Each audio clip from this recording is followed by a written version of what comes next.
We're at Risk London, meeting with the brands changing the world.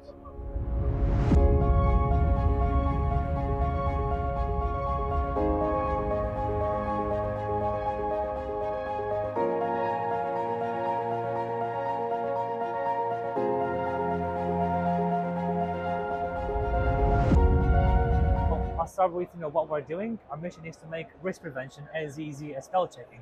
So we are here to celebrate those unsung risk heroes, as we call them. Everyone hears about risk and compliance and might think it's boring, it's a boxing exercise, we just got to do it. We want to bring that to the surface and celebrate those who sit behind the scenes, who make everything work like clockwork, and to who keep companies on the compliance side of things. We're here to celebrate them, to tell them about what we're doing and how we can help them make their jobs even easier, even better, and keep their organization compliant. And can you tell us a little bit about your customers? Like who are you serving overall?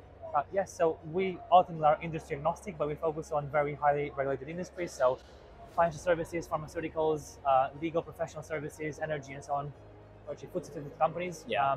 That's where, if you think about the volume of communications without actually saying what we're doing, that's where we can add most value. That's where you've got millions of emails, messages being sent on a yearly basis. Yeah. And it's virtually impossible for a human being to sift all of those. And what would you say some of the major challenges are that your customers are facing right now? So think about the way we communicate nowadays, right? Previously, when we were all in offices, we had water cooler conversations, we used to go to meetings, speak face to face. Nowadays, a lot of it is online. We send emails through Outlook, we message on Teams, Slack, and other applications. A lot of it is embedded in everything we do, right? To the point where I don't think any of us can imagine working without these electronic communications technologies. But what it also means is, if you think about risk and compliance particularly, a lot of the potential breaches now have a higher likelihood of originating or at least leaving a trail on electronic communications. But we don't really have a solution for it. The best in class that we had so far is surveillance monitoring, and that's pretty much it. You get a slap on the wrist, or you lose your job if you do something you shouldn't be doing. Yeah. We've got nothing proactive to actually turn those very communication channels that are creating problems into proactive training tools to make sure that people stay on the right side of the law and regulations. Yeah, absolutely. I think a proactive approach is really essential for the industry. So if you think about the major risk areas, think about those emails being leaked to the media, think about the biggest corporate fines and reputational damage and all that. They tend to cluster around areas like competition law, abuse of market dominance, price fixing, and so on, anti-bribery and corruption issues, which we've seen across all industries, but also GDPR compliance, PCI DSS, employee well-being, which is a massively important one as well, financial sanctions, which aren't going anywhere. So we've really clustered our solutions around where we've seen the biggest fines, biggest reputation, and biggest trouble basically with companies. And if you look at the industry as a whole and perhaps some of the themes coming out of the conference, what are you seeing as like the big hot topic in the industry right now? I think it's impossible to go anywhere nowadays and not hear the word AI. Yeah. So I think technology more broadly is I think the biggest trend. I think we're waking up to how technology can actually help us move things forward. And actually, our main topic, and this is what we're going to talk about tomorrow as well, is next generation compliance. How do we move compliance beyond pure reliance on training people and relying on them to remember those? How do we leverage technology in a way that's actually useful? I think when it comes to AI as well, I think we see a lot of noise. What we definitely see in the market is lots of solutions of things that are being created just because it's possible, just because it's fun or cool to build that. We actually need to look at the real use cases of how AI can actually help us to leverage things better and make us more productive, more compliant. So what you're saying essentially is looking at business outcomes when it comes to AI solutions. There needs to be a use case, right? If there's not a use case, or if you do it just because you can do it in that way, but you can do it in 5 other ways, you've got to justify why you're using AI. We think not every single problem has got an AI solution. Ours just happens to, because there's no human being that can sift through the sheer volume of communications on a daily, yearly basis and so on. So we're not replacing human beings, we're just leveraging the power of AI to do things in real time and to augment what they're doing. And my final question is, in relation to the competition, what would you say your major USP is? Like, how do you differentiate yourselves in the market from other players out there? So we built Let's Verify with 3 key pillars in mind, which is ethical, secure, and private by design. I mentioned surveillance and monitoring software. There's plenty of that out there. We don't want to be, we're not Big Brother. It's not about spying people's communications. We are there to assist them. So what we built is an AI-powered assistant. It's there to support people, to help them make better decisions. It's not there to spy on them. It's not there to block them or to report to their bosses. I think that this philosophy is very important, particularly with AI, because AI will, at least based on current methods, is probably never going to be 100% accurate. So we've got to be careful about how we promote and AI to companies and people. We let people be in the driving seat. We have human loop options, We're not saying AI will always get it right, but it's there to assist you, and that's my philosophy. Chris, thank you very much for your time. Thank you so much, Will. Pleasure.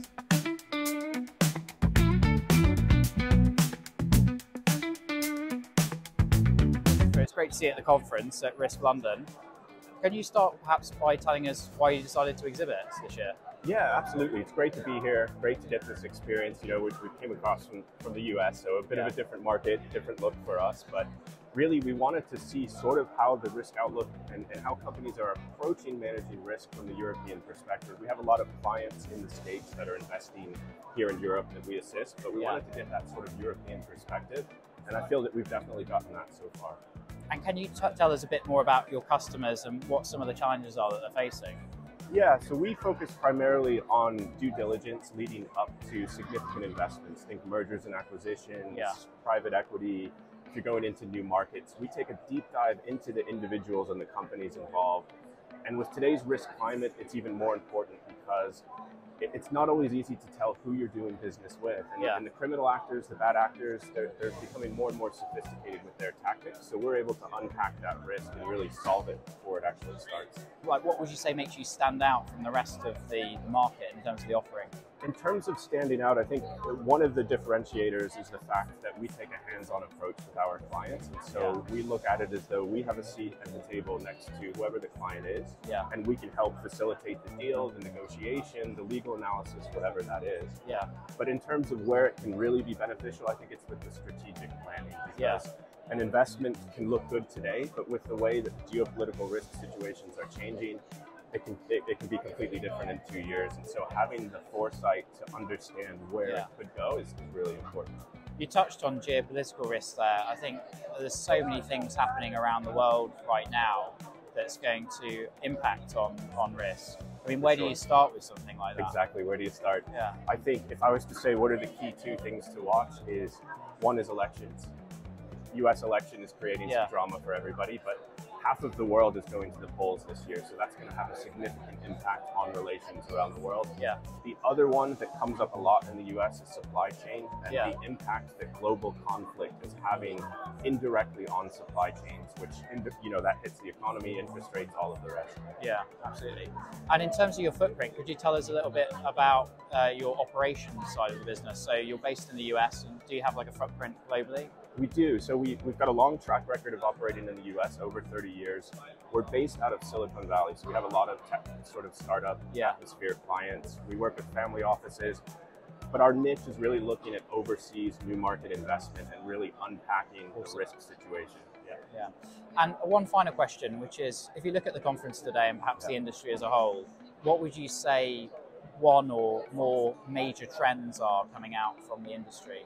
I think it's what I've noticed right off the bat is the collaborative nature of the risk world. Because the risks are changing so fast, because technology is changing, there's a bit more of a collegiality, I would say, to this than maybe some of the other conferences that I've attended. If I was to point on a trend or something that seems to be coming up a lot, it's what are we doing with AI? Who's using it? What's the story? I think that'll continue in the near future. Fantastic. Christopher, thank you very much for your time today. Absolutely. Appreciate it. Cheers. Is a business started out with AI as the foundation.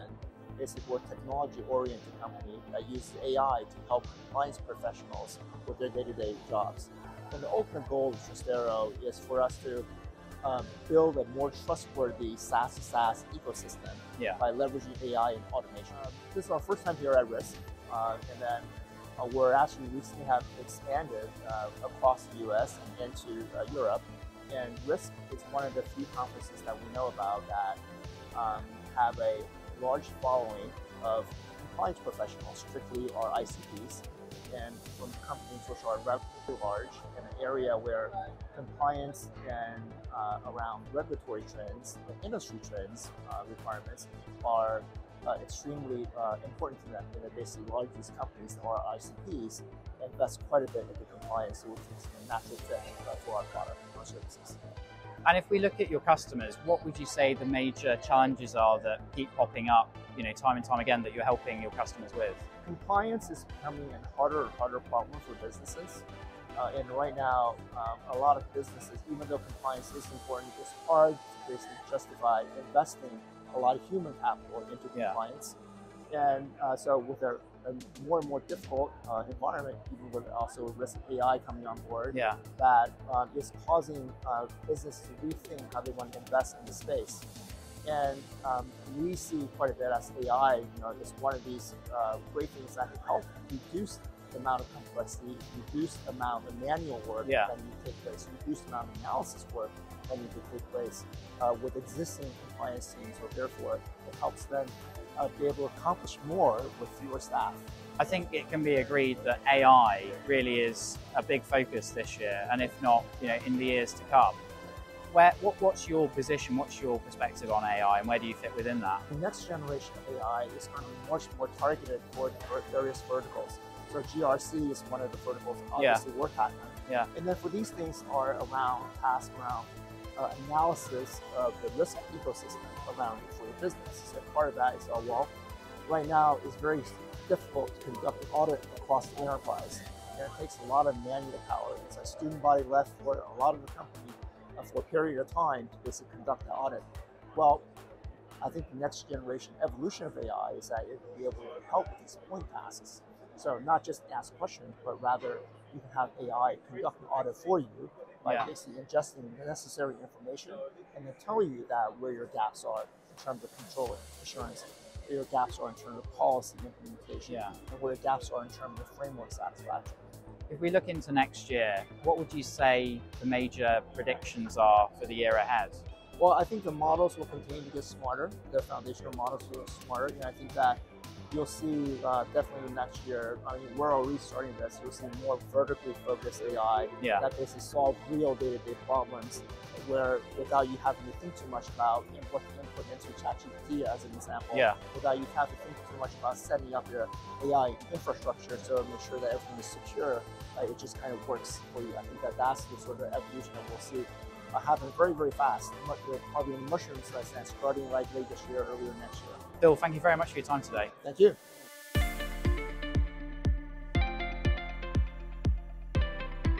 We are seeing a trend of organizations wanting to move away from older, clunkier legacy systems to more out-of-the-box enterprise solutions that also offer customizability and the ability to scale as the needs of the organization grow. We can deploy our platform in as quick as a day, and then we go through the process of getting that organization's data in there, which can take a few weeks.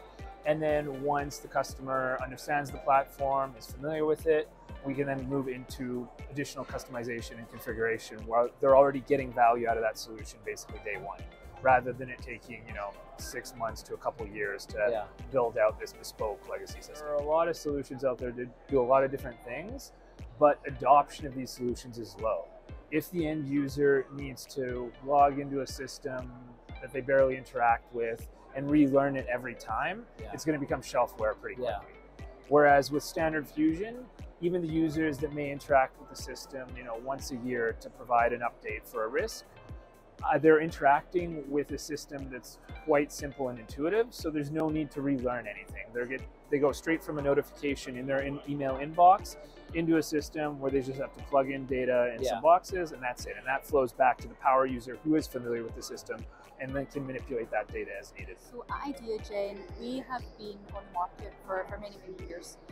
However, in spring of this year, we have launched a new platform that brings together governance, risk and compliance within one solution. So looking at the delegate base, we just felt that your delegates were relevant to this solution. We've got something new and innovative to show them, and that's ultimately why we opted to come to the conference. So ultimately, we feel that we are uniquely positioned because we offer a solution that has internal audit or compliance and enterprise risk management natively integrated in that one solution. So it means that you have all three lines of defence using one solution. Reporting is central, it's in one place. Reporting can be pushed out to various different platforms. And through our platform as well, we also have the ability to provide custom notifications, chase-ups, follow-ups to save the risk team from having to do that themselves. Awesome. Which is always good. That's great. What do you think is like one of the major trends right now? It differs in terms of who you talk to, where they are on their maturity journey. I think what we are seeing is that there is a move away from people just wanting automation. they're almost looking for that next level of automation now Yes. in the tool, where they're wanting solutions that work for them and almost work on their behalf to an extent. Yes. So that's why we as a business, we're trying to sort of build modern risk solutions for modern risk teams to keep ahead of industry trends and expectations.